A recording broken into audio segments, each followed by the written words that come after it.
right, hello everyone. This is the last recording of the semester, and just so you all know, we'll be talking about 2 readings today, and in this half we're going to achieve these goals, which includes defining collective memory. We'll talk about monuments, and finally we'll talk about how some monuments prevent things like collective amnesia, so they help formulate collective memory.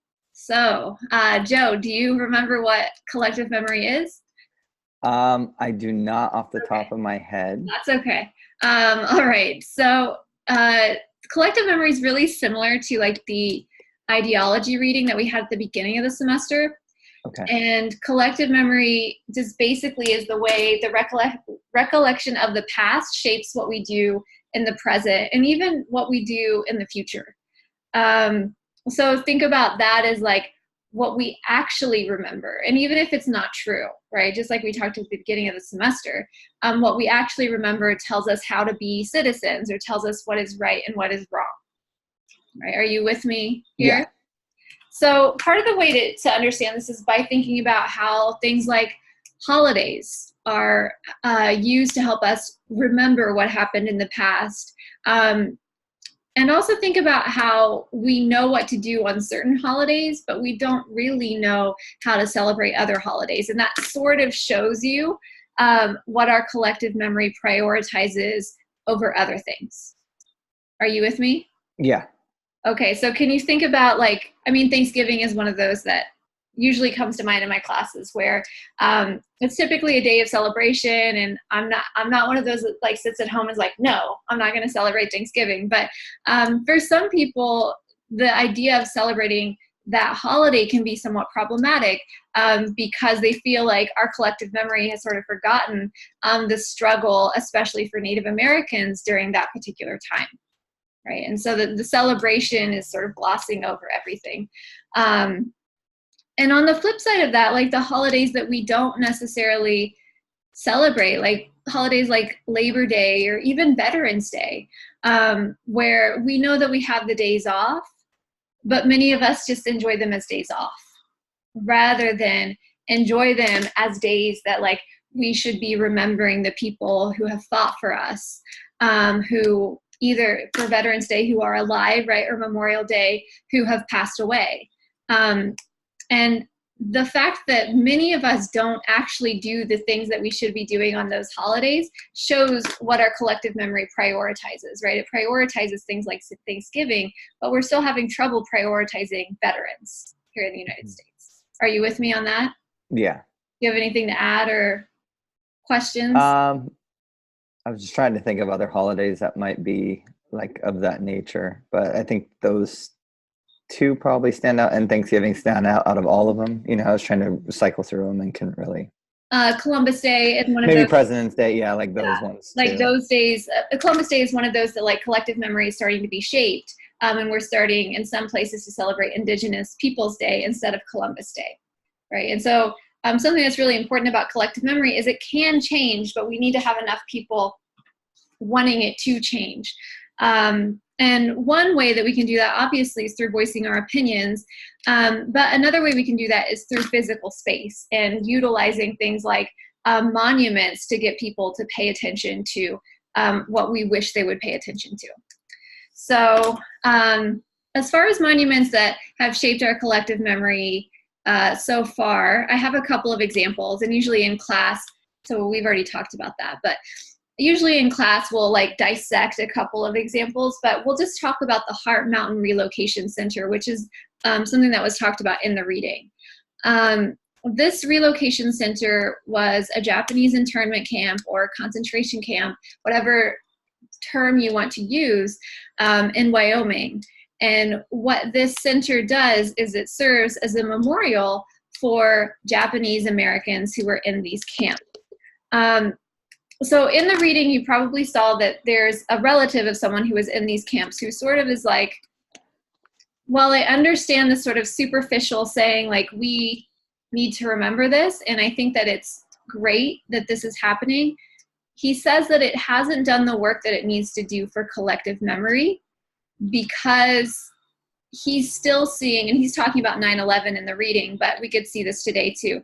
He's still seeing people in America suggesting things like putting people into camps in order to protect other people in the United States, right? So after 9/11, people were suggesting doing that with Muslims, right? And I know that recently we're seeing this in a couple of different ways, like when we think about undocumented citizens, we're also seeing this in ways when we had a possibility of Syrian refugees coming here. There were talks of putting them into camps as well. And so the point of this is to think about how this monument is doing sort of this superficial work towards bringing this to the collective memory, but it's not really doing enough to tell us that we shouldn't be putting people into camps. And that's where this guy finds a problem with this monument. Is that making sense? Yeah. I know I'm giving you a lot because I don't want to make you do all the work like I usually do. No, it's fine. I get it. Can you think of does any other places come to mind that might be like somewhat problematic that are monuments? I don't know. Would those ones like in the South apply? I mean, obviously some of them have been taken down, and maybe that's the reasoning why, they've been taken down, because they're not doing the justice, or they're not, what's the real purpose, kind of. Yeah. Like we have this huge thing. Should it really be like serving as a memory of this particular person? Yeah. Or should it be serving as a memory of like the disruption that was going on in the United States, right? So those types, what's interesting is like I did this reading before the stuff in the South started happening. And so now this always gets brought up, and I'm like, yes, this is why people are doing this sort of research. And now people are really starting to get angry about these, some of these monuments. So even though there are things like you could take them down, which is what's happening in the South in a bunch of different places. I actually think here in LA, there were a couple of monuments that were taken down as well. But there are a couple of other options that people have chosen to do in order to try to use space to shape collective memory. So I'm going to move forward in the slides. I'm not going to talk about all of this stuff, but I'm going to move us to collective amnesia. So bear with me here for a second. Okay. You know all these monuments. Here we go. Okay. So collective amnesia is really just the opposite of collective memory. It is where we as a society decide to forget about important things in our past. Right? And I say decide because there are some people who are playing a role in that decision. Right. And I mean, all of us are in some way or another because we're sort of opting into this collective amnesia. But we don't always know that we're opting into the collective amnesia, right? So, I mean, the Japanese American internment camps, in Indiana, they don't even teach us about those things. So that would be a good example of collective amnesia that I think we're working against right now, right? Can you think of any other? So you're saying that they start teaching about these monuments, or? So collective amnesia is about how we don't teach about other parts of history. And so it has to do with monuments, but it also has to do with just other parts of history. Okay. Yeah. And monuments are a way to work against the collective amnesia. So the monument that you're seeing right here, hopefully, that you're seeing on the screen, you are, right? Yeah. Okay. So this monument is actually in Hamburg, Germany. And it's actually in a park where there is a Nazi memorial. And what Germany has done with some of the Nazi memorials, instead of taking them down, they've decided to put like this around the memorial, this disruption that obviously looks like, pieces of war. You can see what looks like a dead body. You can see things that look like they've just been scattered all over the place. I have some more photos that I'll show you in just a second. But what this is doing is it's working as a counter monument. So sort of like before we had culture jamming, this is a culture jam. Okay. It's sort of like answering back to the original monument, and it's making us recognize the history that was terrible, but it's not glossing it over, right? It's not saying, let's forget about this. It's putting it in your face even more, which it's another way of using space rather than just tearing something down. right? So this is something that I think in the South, they could consider in some of those locations. Maybe think about what it might look like to sort of disrupt the space rather than just demolish the space. Is that making sense? Yeah. Okay. Again, I'm going to go through some slides that you don't need to know. And as I said, we were just talking about counter monuments. Here's the original Nazi memorial, and you can sort of see, like, this is the photo, like a bigger version of the photo. The memorial's way back here. And then, Okay, I see it. Yeah. So there aren't like great photos. I've never been there, and I don't know that I could take great photos anyways, but these are the photos that I could find online that could sort of give you an idea of like how you have to like look around the destruction to then see the history. And this is sort of another like weird thing that's just all of this stuff is like around that memorial. The final use of space that I want to show you before we get to the other reading is a recent use of the Korean comfort women as a way to shape the collective memory in Japan. Are you familiar with the Korean comfort women at all? No. Have you heard?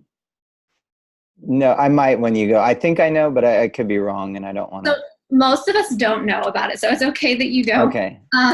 So like, this is one of those, again, when we're talking about collective memory, there's collective amnesia. This is one of those. So during, the war is escaping me, but Japanese soldiers used, I think it might have been the Vietnam War, but okay. Japanese soldiers used Korean women as comfort women, which really just means sex slaves.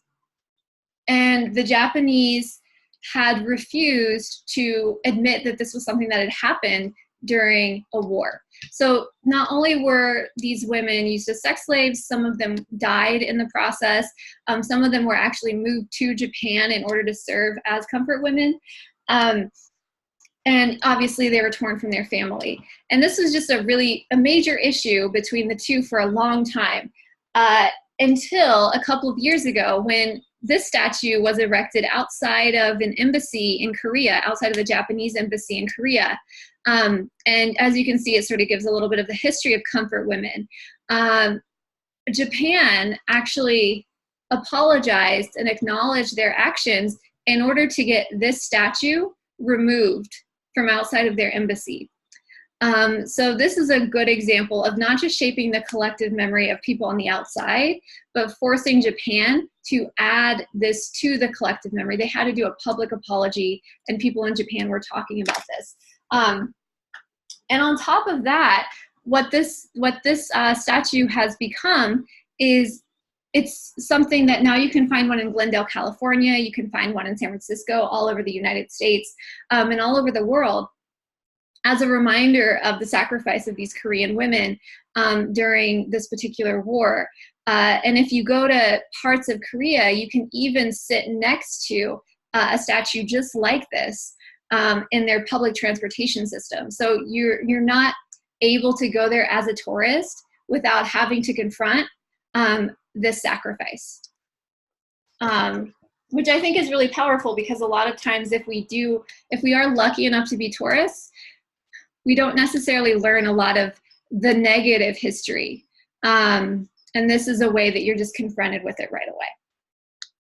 Yeah. Anyway, so I'm just trying to show you some examples of how. You have one of these statues in Glendale, or yeah. You said? Yeah, it's in a park, and I can't remember the park's name, but it's really close to the Glendale Galleria. Okay, I'll keep my eye out. Yeah, I mean, you can Google it, and it gives you directions and everything to it. Cool. So, I'll check it out. Really cool way of. Maybe that's where I've seen it. Maybe that, I don't know why. It just something stood out from it, and it could be. I don't know if it's that direct statue, but that's kind of maybe. Who knows? Yeah, I'll have to see it if I see it. But yeah. So this is just another way of thinking about politics. Is it's not just about like the people who are interacting. It's also about the space and what it can do to the way that you remember things that have happened in the past. All right, so we're about to go to the next reading. Do you have any questions or comments about this one? No. Okay, so there's sort of what we talked about: collective memory, monuments that play a role in our memory, and then finally how we can change things through things like counter monuments. How come they even let the monuments get put up in the first place, I guess? You know, like Yeah. in some things, why? I mean, is it just, So you know, you're too far removed from it now? I mean, it's kind of like hindsight now. You say it like something might have looked good then, but it doesn't look good now, you know, yeah. as we've evolved in the society, I guess. Yeah. I mean, that's the cool thing about counter monuments is you can see the evolution, right? So like the Nazi memorials, they were put up because at that time that's what people wanted to remember in Germany, right? But very quickly that was not what people wanted, as far as like, that's not what people wanted to memorialize, right? And so Germany is very different from the United States in that they are okay with some stains being brought to the surface and staying up to the surface so that they don't repeat the same mistakes that have happened before. Yeah. I don't see as many monuments being built now than maybe in prior. I mean, I think the only really time you hear it is around like sports athletes or something in front of a stadium, you know, which I don't know that, I mean, the same thing could happen to those in the future. You never know, you know, like some athlete, you know, or kind of like what you're seeing with Michael Jackson, you know, a lot of stuff like that. I would just, I don't know how many monuments he has, but it's kind of like, I could see the backlash, how something over time could take the effect of wanting to change. Yeah. And it's sort of like, what do? Do you take it down or you allow for it to sort of sit and add to it? And that's difficult, right? Even in Wall Street, I don't know if you remember seeing this a few years ago, but they have that bowl on Wall Street, and they had the fearless girl that was like the little girl that was facing the bowl. Yeah. So there have been artists who have been doing these sculptures that are not necessarily always approved by the government, so sometimes they end up having to be moved. So maybe the sculptures now and the monuments now are more like art pieces that are sort of like people who are doing them to make change, and then they have to be taken down, or sometimes they end up staying. Like the fearless girl was able to stay because so many people liked it. Yeah, I always wonder. That's always hard of those. Like just thinking back to the South and all the like the war memorials and stuff like that. I mean, sometimes I get it. I do. You see both sides of it. You try not to be, you know, insensitive, and then you're like, okay, well, Yeah. are we really that attached to images? But I guess until you're actually on the other end of it, you really don't know. Yeah. I don't know how I feel about it either. That's why I'm fascinated with counter monuments, because I kind of like the idea of like shaping things that are already there. Yeah, that's kind of yeah. I also, I don't have to see these things every day, and I'm not a person of color or someone who's Black who might be even more affected by seeing it every day. Yeah, exactly. Okay, so now that we got into that discussion, let's go into the other reading. And this reading is also talking about space and memory, but it's talking about guns and the way guns are put on display in a particular museum. So let me share with you a different PowerPoint. Okay. So this should be coming up in just a second. Not that. Here we go. Are you seeing ways of not seeing? Not seeing presence and absence. Yeah. Yep. Okay. All right, cool. So this is the other reading, and in this one, you'll see a lot of similarities. We're going to start by just identifying the main arguments that the author is trying to make, and then talk about the two ways of seeing, which you all were answering in your reading questions. And then finally, in your activity that you have to do this week, you'll think about what this means in other spaces. So we won't really do that in our conversation. You'll do that on your own. Okay. So that's the plan. So this reading looks at the Cody Firearms Museum, which is a museum in Wyoming. So it's a museum. Have you ever been there? No, I don't. For some reason, I thought it was Gene Autry Museum or something like that. But it seems like it's very probably similar. Yeah, exactly. I actually had one student a couple of years ago who had actually been there, and so that was the first. I was like, oh, whoa, okay, so you can speak from experience. But usually, I've never been there, and so what we're using the experience of the researchers, and we're sort of trusting them to give us what we need to better understand their analysis, right? And what's interesting is like, it's easier to trust researchers when they're talking about politicians or media, but when they're talking about space, for some reason, maybe because we just don't think about it as rhetoric, it's harder for me to trust. Like, it's almost like I need to actually go and see the museum before I can believe what they have to say, right? Yeah, exactly. Which is weird because I don't have to go watch every single film that's analyzed, but I think it just goes to show that we're not used to space being looked at rhetorically. So the author's main argument is that what this museum does is it tries to replace our individual understanding of guns into this big interpretation that we should all agree on. So in other words, it works to shape collective memory. So this works really well with the reading that we just talked about. Okay. And they start by showing that, so there's 3 authors, and each author has a different relationship to guns. And they start in that way to show you that before they enter, one of them, I think, grew up hunting and has a deep respect for guns. One of them was robbed at gunpoint. And so they have these different ways of looking at it.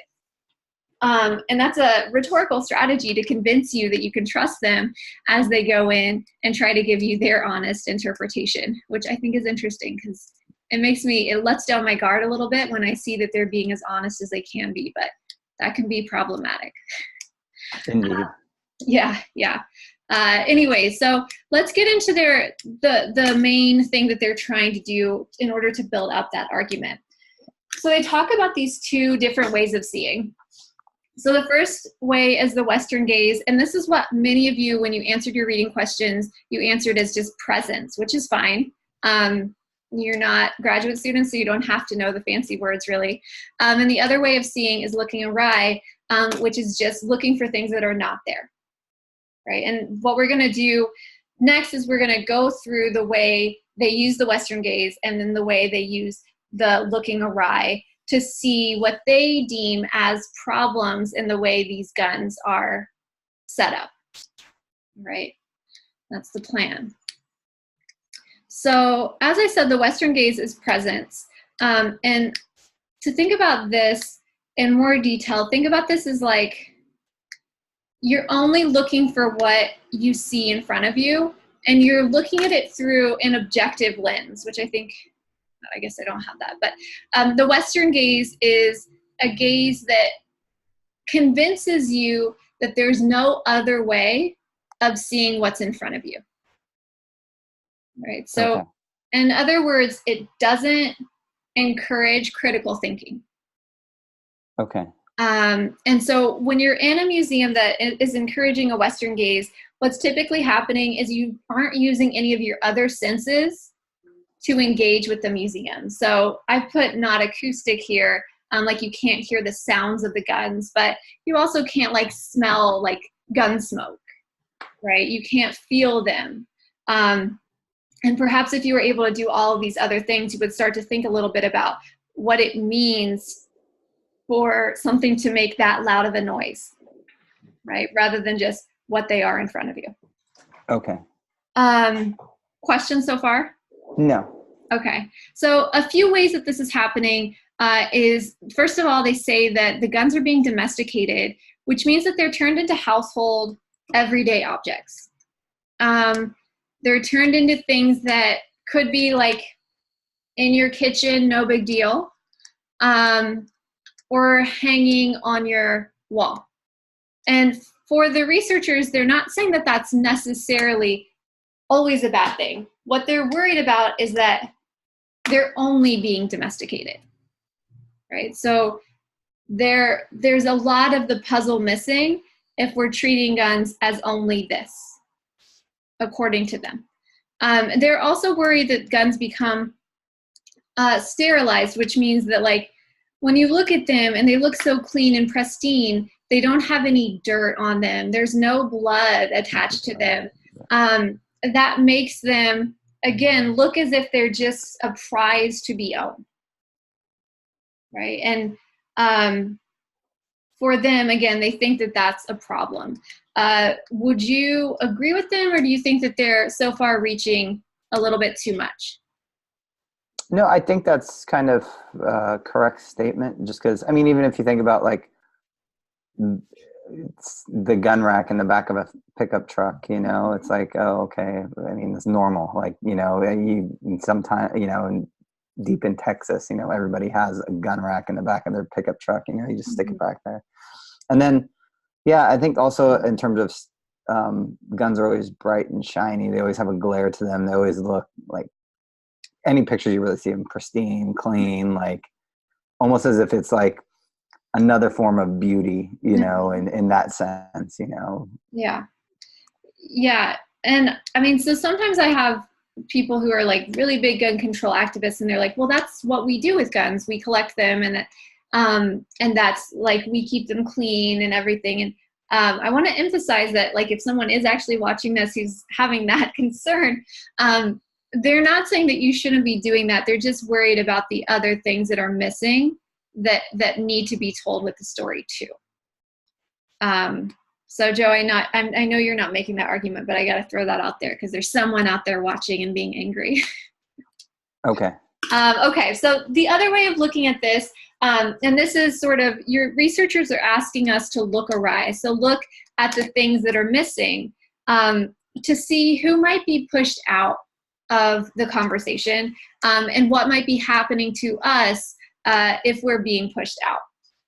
So the two ways of looking awry, or I guess you could say thinking critically about what is missing. First of all, the absence, oh, sorry, hold on. I was gonna go to objection. I was like, so we're gonna go to objection. We'll come back to the absence part. So the first thing that's happening here is that there are certain groups that are being abjected from America. I'll put that in quotes, America.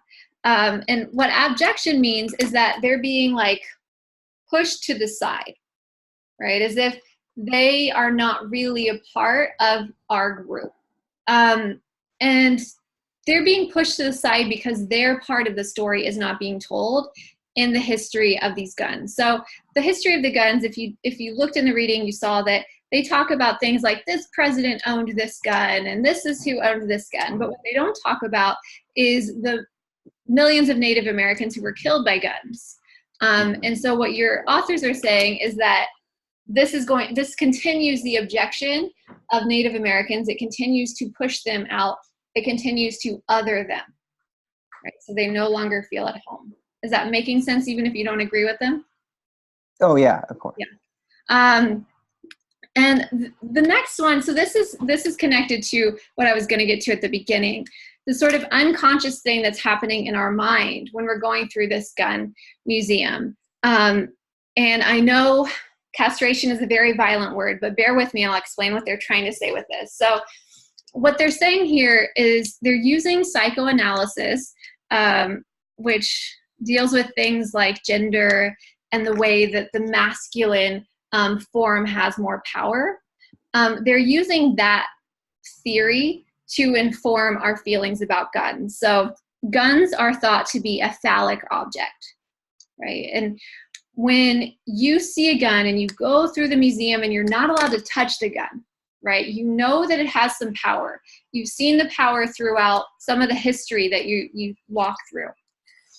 But there's no chance for you to be able to hold it and have that power. And so your authors are saying that makes you feel, everyone feel as if they've been castrated from the power of having a gun. And so when they walk out of the museum, they will then want a gun even more than they wanted a gun before they walked into the museum, because they want that power. All right, so think about it as sort of like you've been teased throughout the whole museum and you never got to hold it or touch it or smell it or fire it. And so at the end, you might say, man, I'm gonna go buy a gun. Does the argument make sense before I ask you if you feel like they're reaching? It makes sense. So what do you think? Do you think that this is going too far? I was thinking I think it more just appeals to the way we are as humans than actually like trying to like what's it called? Solo out guns, you know. But I could see if we're just talking about this particular piece of artwork and going into this type of museum, I could see, yeah. I mean, I could see that would be an issue that you come out with, or a problem, or a thought, or you know, that's controlling your mind. But I think I think it's reaching, because you could say that about a lot of things in life that you go into and you're exposed to, you know, Yeah. or I mean, maybe not as extreme as a gun, but Yeah. Yeah. I mean, one problem I have with this reading, at least a slight problem, is that I think most people who are going to go to this place already are probably interested in buying a gun. And so I'm not sure why they've chosen this particular space to study. Like, I think it might be more interesting to study something like this that was in like Washington, D.C., where you would see thousands of tourists go through it. So you could see like the real impact on collective memory. Whereas this, yeah, or like a different country that doesn't deal. I don't know, you know, because I think that we're so far, you know, everybody has an opinion on such a polarizing topic now, that I think that you're already going to get people that, like you said, that it's not going to affect, or maybe they already have an effect on them, and even before going there, it could not change their opinion. But yeah, it'd be interesting to see what it would be like in a place like that, you know, or maybe like a country where they never had guns, you know, and kind of, yeah, you know, just see all what different. their Yeah, thought yeah, process was. yeah, yeah. So that's my sort of like, I like this because it makes me think more about what I see in museums, but I also wish they would have chosen a museum that more people went to. Because Yeah, then I could see the real effect. So to sort of conclude what they're trying to say, sorry, there's a fly in my face. no worries. So what they're worried about is that the Western gaze, or the things that are present, are serving the argument of the gun rights activists, and the things that are absent are serving what they say are conservative nationalists, but we could see this as like white nationalists now. And so they're just worried that like we're only getting these perspectives and we're not getting a really important other side of this whole gun issue. Which again, as I said But do before, the looking awry people that fight that, well, do they not think that, well, maybe we only have this amount of space, or maybe this, you know, there's so many yeah, other things that, okay, well, if you're not thinking, if you want us to think like that, well, then can't somebody take that objective lens just as much against your topic? Like, well, what if all these other things were, isn't it like a revolving door of just like stuff that's not there but could be there, you know, with yeah, things in society? Not that I hate it, but I get it, but at what extent is it like, are we, you know, we're reaching, kind of like what you're saying is, I mean, yeah, because yeah, yeah. And I mean, a lot of rhetoric is reaching. Like I feel like all of it is, and we overthink. yeah, That's what it is. But I think one thing we can learn from this that isn't necessarily like about guns per se, but is about maybe museums and the way that we remember things, is that we need to think about how we can use museums to push us out of the Western gaze and to make us think critically about what we see. So, for example, like to make us be able to feel things, to smell things, to hear things, so that then we can start like embodying the history.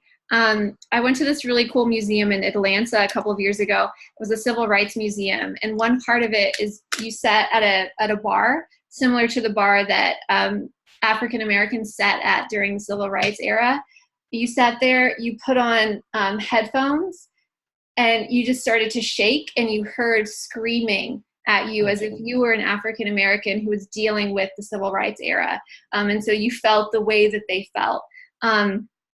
And it pushed me into thinking a little bit more about the experience than it would have if I just saw the history. yeah, And I think that's what that should be their conclusions rather than like these things that they're worried about, right? It should be more about like, how can we make spaces better? How can we make people think more about the spaces that we're in? Does that make sense? yeah, definitely. Anyway, so I sort of like doing this because I like to get people to think about space, because it actually does affect us way more than I think we think it does. you know, and um, it is, but it's kind of weird when you think about the way people use space too when they want to like articulate certain things. Like I know in probably one of our assignments, like one of the responders posted, and I was at campus yesterday, that they have like a little Armenian genocide set up.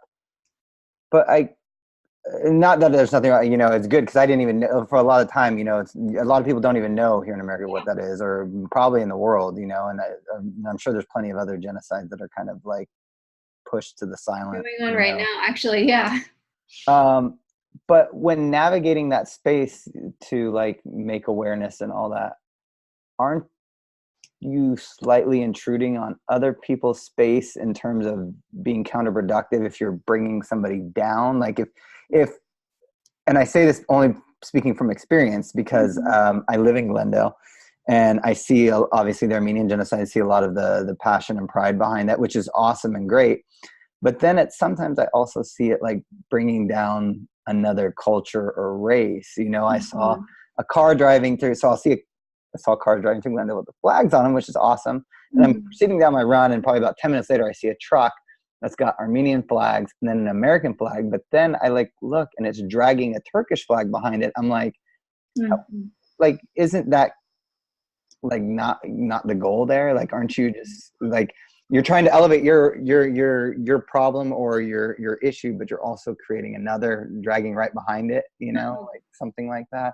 And we see it all the time, but it's like, how do you negotiate that space without trying to, or to do the right thing and send the right message, you know, without not thinking about the other side of what you might be doing, or, you know, or what other feelings might be. Yeah, I mean, I think, and this is with all rhetoric, it's not even just using space, but I think one of the reasons we study rhetoric is so that you can think through if you are okay with offending the people who are going to be offended with what you're doing. And sometimes people are okay with it. And that doesn't mean that, like, as an audience member, you have to be okay with it. But the rhetoric is really about thinking about the choices that you're making. Yeah. Right, when you're doing these things. And so a good rhetorician is someone who's thought through it and said, you know, my audience is over here. I don't care about this audience.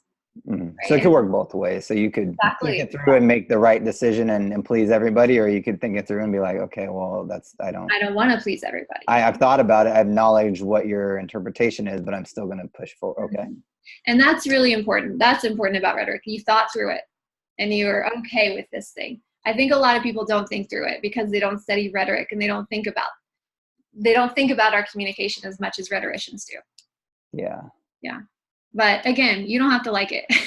No, definitely not. And it was not a shot at anybody or anything when it was just, I found it very weird of how, like, you know, you're negotiating for the space and you want more space, you want more acknowledgement, but at the same time, you're also bringing like some negative to yourself. And I was just thinking, like, maybe he doesn't have enough. Maybe he still needs to go to rhetoric class or something to think it fully through. Or maybe he did. You never know. He was like, I'm good with this. Like, you don't know. I know it comes from a place of perspective, but it was. I just thought it was very interesting. You know. Yeah, and it's something that happens all the time. People push other people down to make their people look better, right? Yeah. And that can be group-wise or individually. Yeah. Okay. Well, nice philosophical talk as always. Thank you. Sorry, I never rambled. No, it's okay.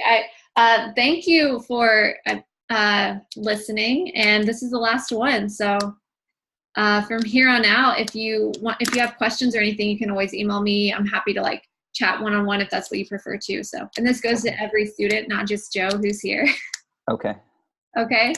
Awesome. All right. Well, good luck with everything that's coming up, and don't hesitate to ask if you need any help or anything like that. And enjoy the rest of the day. Okay. Thank you. You too. Thank you.